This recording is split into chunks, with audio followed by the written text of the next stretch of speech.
धम्मपद ब्राह्मण वग्गो यो दीर्घवर संवा अनुथूलं शुभाशुभं लोके आदिन्नं नादीयते तमः ब्रूह्मी ब्राह्मणं।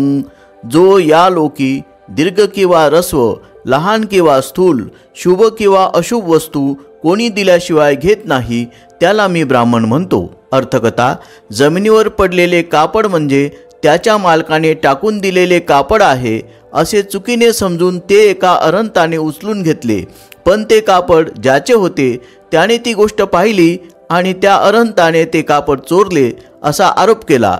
आपण ते कापड चोरीच्या उद्देशाने घेतले नव्हते असे सांगून परत केले। त्याने ती हकीकत इतर भिक्षूंना सांगितली तेव्हा त्यांनी त्या अरहंताची टर उडवली। त्या प्रसंगी बुद्धांनी असे सांगितले की दुसऱ्याच्या कोणत्याच वस्तूची चोरी तो करीत नाही।